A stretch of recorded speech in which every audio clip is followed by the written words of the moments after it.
Big TV భక్తి సమాచారం WhatsApp ఛానల్లో జాయిన్ అవ్వండి. అన్ని విశేషాలు ఎప్పటికప్పుడు తెలుసుకోండి. బిగ్ టీవీ ప్రేక్షకులందరికీ నమస్కారం. మానవ జీవితానికి ఒక గొప్ప అలంకరణ అంటే అది ఈ గుణమే అని అనొచ్చు. లేదా భగవంతుడిచ్చినటువంటి ఈ జీవితాన్ని మనం సార్థకం చేసుకోవాలి, ఎంతో సంతృప్తిగా ఆనందంగా ఉండాలి అని అన్నా కూడా ఈ గుణం చాలా ఉపయోగపడుతుంది. అదే మనలో ఉన్నటువంటి పరోపకార గుణం. మనకి ఇది కూడా ఉంది కదా, పరోపకారార్థం ఇదం శరీరం. మనకి ఈ శ్లోకం కూడా ఉంది కదా, పరోపకారాయ ఫలంతి వృక్షః, పరోపకారాయ వహంతి నద్యః, పరోపకారాయ దుహంతి గావః, పరోపకారార్థం ఇదం శరీరము. అంటే ఈ శరీరము మనకు ఆ భగవంతుడిచ్చినటువంటి ఒక గొప్ప ఉపకరణం. భగవంతుడిచ్చాడు అని ఎలా అంటారండి అని అన్నప్పుడు, ఈ శరీరం ఎప్పుడు ఆరోగ్యంగా ఉండాలి, అందంగా ఉండాలి, సౌందర్యంగా ఉండాలి అంటే దీనికి ముందు ఆహారం కావాలి, గాలి కావాలి, నీరు కావాలి. అవన్నీ ఎక్కడి నుంచి లభిస్తున్నాయి? ప్రకృతి నుంచే కదా లభిస్తున్నాయి. ఆ ప్రకృతికి రచయిత, ప్రకృతి పతి ఎవరు? భగవంతుడు, ఈశ్వరుడే కదా. కాబట్టి ఇది భగవంతుడిచ్చినటువంటి ఒక గొప్ప ఉపకరణం. పరోపకారార్థం ఇదం శరీరం, పరోపకారాయ ఫలంతి వృక్షః. వృక్షాలు ఎప్పుడూ కూడా తమ పండ్లు తాము స్వీకరించవు. అవి విశ్వ కళ్యాణంలోనే ఇతరుల సేవ కోసమే ఉపయోగపడతాయి. పరోపకారాయ వహంతి నద్యః. నదులు ఎప్పుడూ కూడా వాటి వాటర్ని అవి తాగవు. అవి కూడా ఇతరుల సేవకి, విశ్వ కళ్యాణం కోసమే, మానవుల కోసమే ఉపయోగపడుతున్నాయి. పరోపకారాయ దుహంతి గావః. ఆవులు కూడా తమ పాలని ఇతరుల సేవలోనే ఉపయోగిస్తూ ఉన్నాయి. పరోపకారార్థం ఇదం శరీరం. మరి ఈ శరీరం యొక్క ఇంపార్టెన్స్ని రియలైజ్ అయ్యి ఈ గుణాన్ని మనం అలవర్చుకుంటే ఎంతోమంది ఆశీర్వాదాలని పొందగలం కదా. ఇప్పుడు ఎవరైనా సరే అనారోగ్యంతో బాధపడుతూ ఉన్నారు, హాస్పిటల్లో అడ్మిట్ అయిపోయారు. ఒక్కసారి భగవంతుడిచ్చినటువంటి మనకున్నటువంటి ఆ దివ్య గుణాన్ని మనం యాక్టివేట్ చేసి చూస్తే అక్కడ మనం ధనానికి ఇంపార్టెన్స్ కాకుండా వాళ్ళకి వైద్యాన్ని అందించడానికి మంచిగా మనం పడగలం.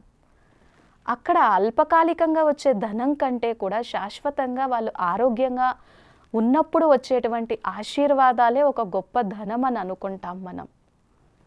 ఇతరులకి ఉపయోగపడాలి, ఇందులోనే సంతృప్తి ఉంది అనేటువంటి ఒక భావన కలుగుతుంది.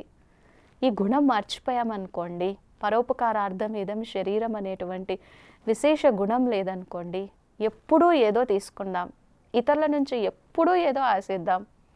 ఆ తీసుకునేటువంటి గుణమే ఉంటుంది, కానీ ఇచ్చే గుణం ఉండదు. I cannot be the giver.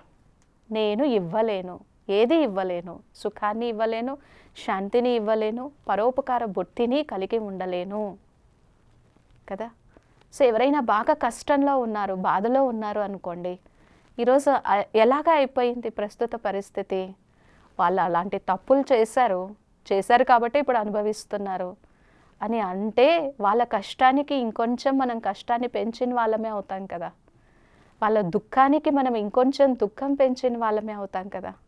మరి ఇక్కడ ఏం కావాలి? సింపతి కావాలి, దయ కావాలి, కరుణ కావాలి, ఒక శుభ భావన కావాలి. మరి ఇవన్నీ యాక్టివేట్ ఉండాలి అని అంటే ఫస్ట్ ఈ శరీరం పరోపకారార్థం ఇదం శరీరం అని అనుకోవాలి. లేకపోతే మన నుంచి కూడా శాపాలు వెళ్ళిపోతాయి. చేశారు కదా, అనుభవించాల్సిందే. మరి రేపటి రోజు మనల్ని ఎవరైనా అలా అంటే, ఏదైనా బాధ కలిగినప్పుడు, అనారోగ్యం కలిగినప్పుడు, తప్పులు చేసింది అనుభవించాల్సి వస్తుంది అని అన్నప్పుడు కూడా అదే బాధ కలుగుతుంది. సో ఇక్కడ పరోపకార బుద్ధి ఉన్నప్పుడు మాత్రమే మనము ఎన్నో సేవలు చేయగలం. ఈరోజు ఎంతోమంది మహానుభావులనండి, ఎంతోమంది తపస్వి మూర్తులనండి, ఎంతోమంది ఎన్నో దాన ధర్మ కార్యక్రమాలు చేసి అందరూ బాగుండాలి అనేటువంటి ఒక కాన్సెప్ట్ వచ్చింది అంటే దానికి కారణమే ఈ పరోపకార బుద్ధి కదా. కొంతమంది అనారోగ్యంగా ఉన్నప్పుడు ఎన్నో హాస్పిటల్స్ కట్టిస్తూ ఉంటారు. క్యాన్సర్ స్పెషలిస్టులు ఎంతోమంది ఎన్నో చక్కగా సేవలు చేస్తూ ఉంటారు. సో ఈ గుణం, ఈ యాక్టివిటీ ఉన్నప్పుడు కదా మన జీవితాన్ని మనం సార్థకం చేసుకుంటూ ఉన్నాము. సో ఇది లేకపోతే ఎప్పుడూ నా కోసమే నేను ఆలోచిస్తూ ఉంటాను. ఎలాంటి భావాలు బయలుదేరుతాయి, ఈరోజు ఎలా ఉంది, 3 తరాలు కాదు, 5 తరాలు కాదు, 7 తరాలు కాదు, ఎన్ని తరాలకైనా సరే సంపాదించాలి. కానీ అదంతా ఒక భ్రమ, అదంతా మనం చెయ్యలేము. సో ఎప్పుడైతే మన దగ్గర ఉన్నటువంటి సంపాదనను మనం చక్కగా దాన ధర్మాల కోసం వినియోగిస్తామో ఎంతమంది విశ్వ కళ్యాణంలో ఉపయోగపడుతుంది. మరి ఇక్కడ పరోపకారం ఉండాలి అని అంటే మన మనస్సుకి ఆ హయ్యెస్ట్ పవర్ ఉండాలి, ఆ హయ్యెస్ట్ ఎనర్జీ ఉండాలి, మన మనస్సు అంత పవిత్రంగా ఉండాలి, అది పరమ పవిత్రత సాగరుడైనటువంటి ఆ ఈశ్వరునితో కనెక్ట్ అవ్వాలి. పరోపకారార్థం ఇదం శరీరం, పరోపకార గుణము నా స్వభావం, పరోపకార గుణము నా సంస్కారం, పరోపకార గుణము నా ధర్మం, పరోపకార గుణము నా ఆచరణ, పరోపకార గుణము నా వ్యక్తిత్వం.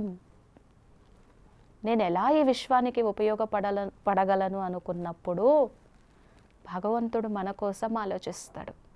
అనన్య చింత ఎంతో మాం ఏ జనాః పర్యుపాసతే తేషాం నిత్యాభియుక్తానాం యోగక్షేమం వహామ్యహం. మన యోగక్షేమాలను ఆయన స్వయంగా పరిశీలన చేస్తాడు.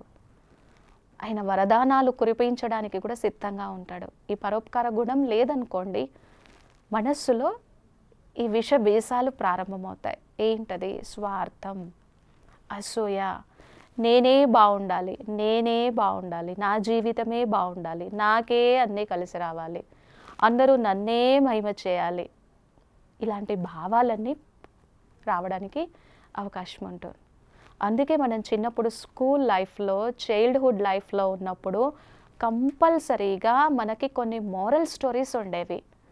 ఆ మోరల్ స్టోరీస్ మన మనస్సుని చాలా ఎలివేటెడ్గా చేయడానికి, చాలా హయ్యెస్ట్గా చేయడానికి ఉపయోగపడేవి.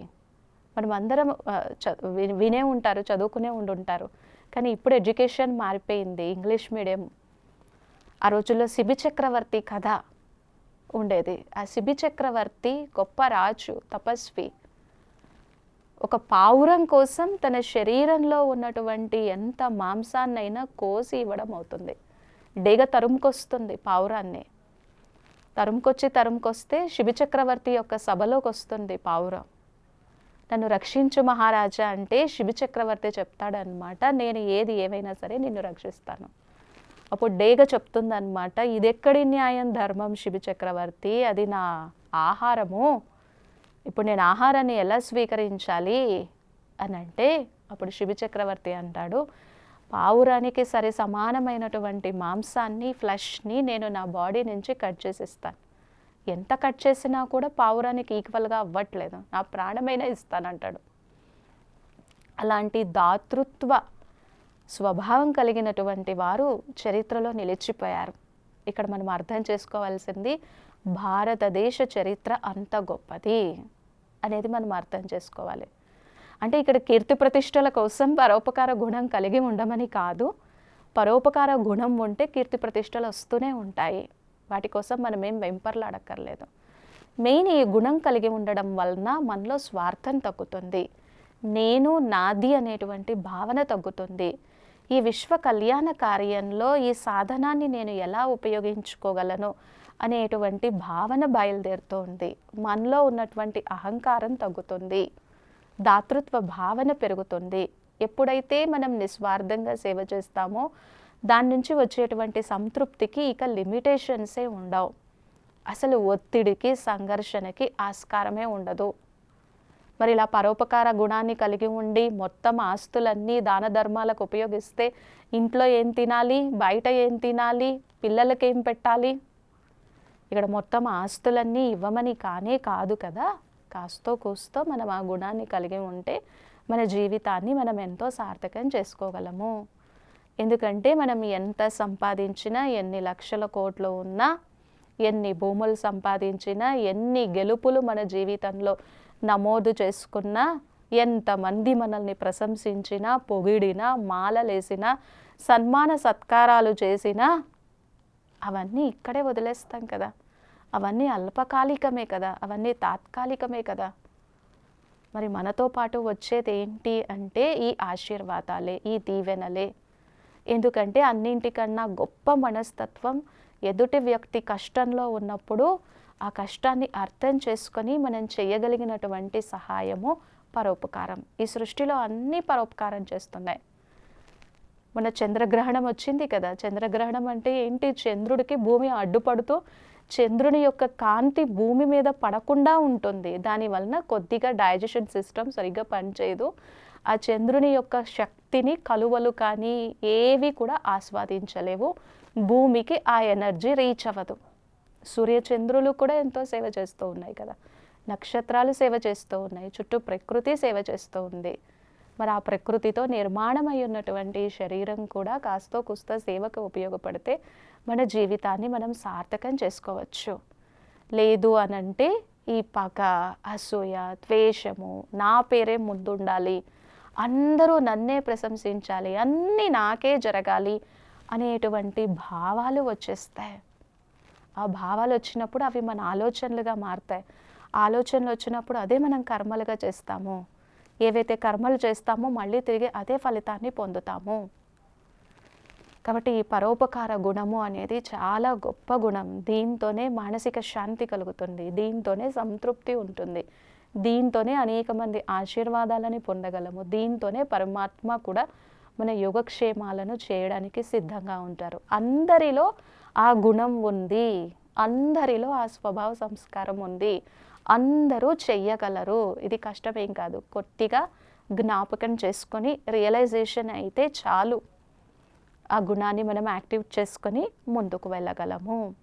అందుకనే ఎలాగ మన శాస్త్రం చెప్తుంది, పరోపకారాయ పుణ్యాయ, పరపీడనాయ పాపాయ దుఃఖాయ, పర ఉపకారాయ పుణ్యాయ సుఖాయ. ఈ శరీరం ఇతరులకు ఉపయోగపడితే సుఖం ఆటోమేటిక్గానే నీ ఖాతాలో నమోదు చేసుకుంటుంది. మాటల ద్వారా, చేష్టల ద్వారా దుఃఖాన్ని ఇస్తే పాపమై అది నిన్ను వెంటాడి ఆ కర్మభోగాన్ని గ్రహచారం రూపంలో అనుభవించాల్సి ఉంటుంది. ఎవరు చేసిన కర్మల్ని వాళ్ళే అనుభవించాలి కదా. ఎవరు తింటే వాళ్ళకే అరుగుతుంది, శక్తి లభిస్తుంది. ఒక్క చిన్న మాట వెనుక ఇంత అర్థం ఉంది. కాబట్టి ఇది మానవ జీవితానికి అలంకరణ అనొచ్చు, ఇది మానవ జీవితాన్ని సార్థకం చేసేది అనొచ్చు, ఇది మనల్ని భగవంతుని యొక్క దృష్టిలో హృదయంలో ఉండేలాగా చేసేది అనొచ్చు. ఎంతోమంది మహానుభావులు ఉన్నారు కాబట్టే ఇప్పటికీ ధర్మం కాస్తో కూస్తో ఉంది అని అనడంలో అతిశయోక్తి లేదేమో. కాబట్టి పరోపకారార్థం ఇదం శరీరం. ఓం శాంతి. For more videos like this, subscribe Big TV channel.